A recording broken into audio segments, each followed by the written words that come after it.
বাংলাদেশ জামাত ইসলামীর সম্মানিত নির্বাচিত জাতীয় সংসদ সদস্যবৃন্দের প্রথম এই অধিবেশন, এই বৈঠকে উপস্থিত জামাত ইসলামীর সম্মানিত কেন্দ্রীয় নেতৃবৃন্দ, নির্বাচিত সংসদ সদস্যবৃন্দ এবং সাংবাদিক বন্ধুগণ, আমি আল্লাহ তাআলার শুকরিয়া আদায় করছি। দীর্ঘ প্রতীক্ষার পর দেশে একটি নির্বাচন অনুষ্ঠিত হয়েছে এই মাসের 12 তারিখ। এই নির্বাচনের দুটি দিক ছিল। একটি ছিল জন আকাঙ্ক্ষা পূরণে প্রত্যাশিত সংস্কারের জন্য গণভোট, আর দ্বিতীয়টি ছিল সরকার গঠনের জন্য ভোট। এই নির্বাচন বাহ্যত শান্তিপূর্ণই হয়েছে।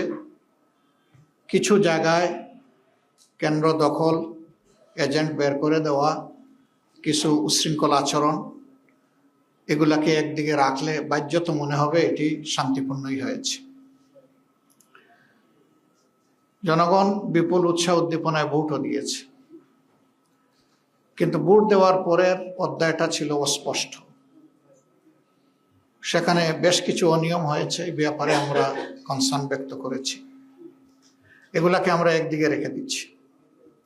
এই সব কিছু রেখেও আমরা জনরায়কে সম্মান করে এই সংসদে যাওয়ার আমরা আল্লাহর উপর ভরসা করে সিদ্ধান্ত নিয়েছি, এবং আমরা সেই সাথে এই অভিপ্রায় ব্যক্ত করেছি যে অতীতের গতানুগতিক ধারায় নয়, বরঞ্চ একটি সুষ্ঠু ধারা রাজনীতিতে ফিরিয়ে আনার জন্যে বাংলাদেশ জামাত ইসলামী এবং আমাদের সঙ্গীয় অপরাপর যে দলের নির্বাচিত সংসদ সদস্যরা আছেন, তারা আমরা গঠনমূলক দায়িত্বশীল বিরোধী দল হিসাবে আমাদের দায়িত্ব পালন করব ইনশাআল্লাহ। প্রত্যেকটি ন্যায়সঙ্গত ব্যাপারে আমাদের সহযোগিতা সমর্থন থাকবে, কিন্তু দেশ এবং জাতির কোনো ক্ষতি হলে অবশ্যই আমরা প্রতিবাদ করব। কোরআনের মূলনীতির ভিত্তিতেই আমাদের এই অবস্থান স্পষ্ট। আল্লাহ তাআলার হুকুম অনুযায়ী তাআওয়ানু আলাল বিররি ওয়াত তাকওয়া ওয়ালা তাআওয়ানু আলাল ইসমি ওয়াল উদওয়ান, তোমরা ন্যায়সঙ্গত কাজে সহযোগিতা করো, কিন্তু অন্যায় অপকর্মে তোমরা সঙ্গী হইও না। অর্থাৎ তোমরা এটা থেকে দূরে সরে থাকো, প্রতিবাদ জানাও। তো এই মূলনীতির ভিত্তিতে এই সংসদে আমাদের কার্যক্রম ইনশাআল্লাহ পরিচালিত হবে। আমরা সরকারি দল না বিরোধী দল, এটা আমাদের কাছে বড় বিবেচ্য বিষয় নয়, বরঞ্চ একজন নির্বাচিত সংসদ সদস্য কতটুকু দায়িত্বশীলতার সাথে তারা জাতির সেবায় আত্মনিয়োগ করলেন, মানুষের অধিকার, হারিয়ে যাওয়া অধিকার ফিরিয়ে আনার জন্য লড়াই করলেন, এবং যে অধিকার আছে তাকে সংরক্ষণ করার জন্য তারা তাদের চেষ্টা প্রচেষ্টা অব্যাহত রাখলেন। এর পাশাপাশি প্রাতিষ্ঠানিক সকল স্ট্রাকচারই প্রায় ধ্বংস হয়ে গিয়েছে। এগুলাকে ফিরিয়ে আনতে হলে অবশ্যই দায়িত্ব বেশি সরকারি দলের, তাদেরকেই মূল ভূমিকা রাখতে হবে। তারা যদি মূল ভূমিকা রাখেন, তাহলে রাষ্ট্রের যে অঙ্গগুলো বিকল হয়ে পড়েছে সেগুলাকে সচল করা সম্ভব বলে আমরা মনে করি। বিচার বিভাগ থেকে শুরু করে সর্বত্র ভয়াবহ বিশৃঙ্খলা তৈরি হয়ে গিয়েছে। এই জায়গাগুলোকে অবশ্যই পরিচ্ছন্ন করতে হবে। আমরা দায়িত্বশীল বিরোধী দল হিসাবে আমরা জনগণের সাথেই থাকবো ইনশাআল্লাহ। জনস্বার্থ সংরক্ষণ, দেশের স্বার্থ সংরক্ষণ হবে আমাদের মূল দায়িত্ব। এদিকে আমরা সজাগ দৃষ্টি রেখেই জাতির পাশে থেকে আমরা দায়িত্ব পালন করব। সংসদে একটি কার্যকর এবং গঠনমূলক বিরোধী দল হিসাবে দুনিয়ার সভ্য দেশগুলা যেভাবে দায়িত্ব পালন করে, আমরা সেই কালচারটা, সেই সংস্কৃতিটা সংসদে আমরা দেখতে চাই। সংসদের দুইটা অঙ্গ, একটা সরকারি দল আর একটা থাকবে বিরোধী দল, এটাই স্বাভাবিক।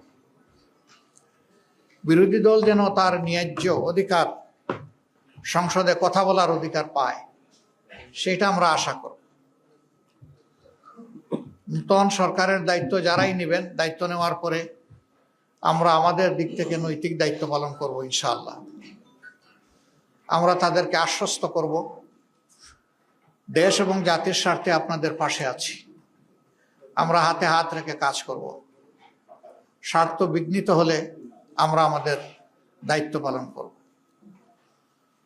এই পাহারাদারির মধ্য দিয়ে একটা জাতিকে আমরা কাঙ্ক্ষিত গণতন্ত্রের রাস্তায় উঠাতে পারবো বলে আমরা আশাবাদী। আমরা আশাবাদী থাকতে চাই এবং আমরা ইতিবাচক দৃষ্টিভঙ্গি পোষণ করতে চাই। দেশে আইন শৃঙ্খলা রক্ষা করা, সামাজিক সৌন্দর্য বিধান করা, মানুষের অধিকার সংরক্ষণ করা, জনজীবনে নিরাপত্তা নিশ্চিত করা এবং জনগণ যে বিভিন্ন সিন্ডিকেটের কবলে পড়ে অতিষ্ঠ, সেগুলা থেকে বের করে আমরা আনতে পারবো যদি সরকারি দল আন্তরিকতার সাথে উদ্যোগ গ্রহণ করেন, এবং আমরা সেই ক্ষেত্রে সহযোগিতা করব, আমরা আশ্বাস দিচ্ছি। এই সার্বিক বিশৃঙ্খলা থেকে জাতিকে বের করে আনা এবং জুলাইয়ের যে আকাঙ্ক্ষা, জুলাই আকাঙ্ক্ষার প্রেক্ষাপটে আমরা আমাদের দায়িত্ব পালন করব। আমরা অতীতেও বারবার জুলাই শহীদদের প্রতি গভীর শ্রদ্ধা নিবেদন করেছি, জুলাই যোদ্ধাদের প্রতি শ্রদ্ধা নিবেদন করছি।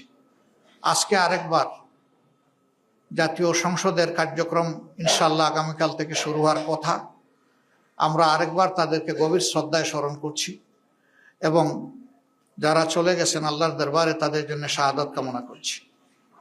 আর যারা আহত পঙ্গু হয়ে বেঁচে আছেন, মহান মাবুদের দরবারে, মহান রবের দরবারে তাদের জন্য সুস্থতা কামনা করছি। পুরা জাতি কার্যত জুলাইয়ে যুদ্ধ করেছে।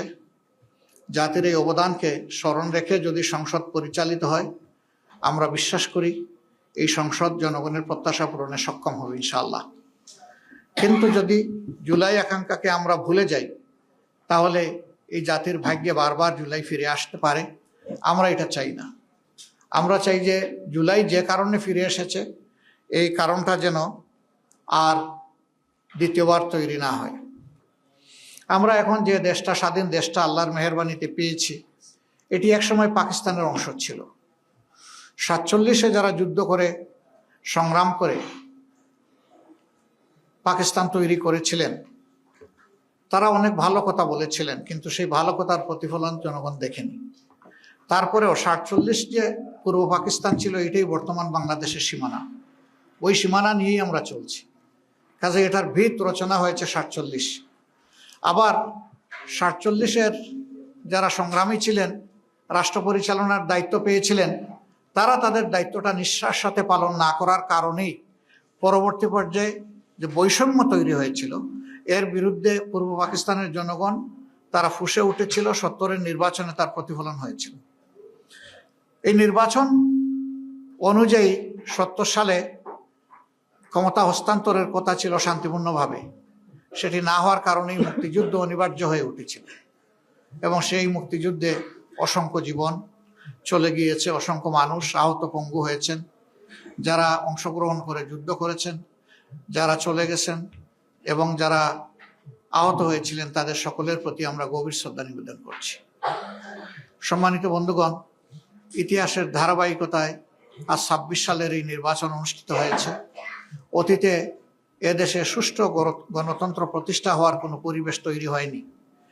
আমরা আশা করি যে আমাদের সমবেত প্রচেষ্টায় সরকারি দল, বিরোধী দল মিলে আমরা যদি দায়িত্বশীল আচরণ করি, জাতির প্রতি যদি আমরা দায়বদ্ধতা নিয়ে কাজ করি, তাহলে গণতন্ত্র তার প্রাতিষ্ঠানিক রূপ পাবে ইনশাআল্লাহ। এর কোনো বিকল্প আপাতত নেই। আমাদেরকে সেদিকেই ফিরে যেতে হবে। তবে হ্যাঁ, এই পরিবেশ ফিরিয়ে আনা খুব সহজ বিষয় নয়। অনেক চ্যালেঞ্জ আছে এর সামনে, আমরা বুঝি।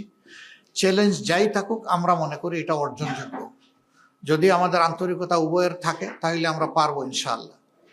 তা আমি আজকে সাংবাদিক বন্ধুদের মাধ্যমে গোটা দেশবাসী যারা এই নির্বাচনে অংশগ্রহণ করেছেন, বিশেষ করে আমাদের পাশে দাঁড়িয়ে যারা সমর্থন শক্তি জুগিয়েছেন এবং যারা আমাদেরকে ভোট দিয়ে কৃতজ্ঞ করেছেন, আমরা তাদের সকলের প্রতি গভীর কৃতজ্ঞতা জ্ঞাপন করছি, আন্তরিক শুকরিয়া জানাচ্ছি এবং অভিনন্দন ও মোবারকবাদ জানাচ্ছি।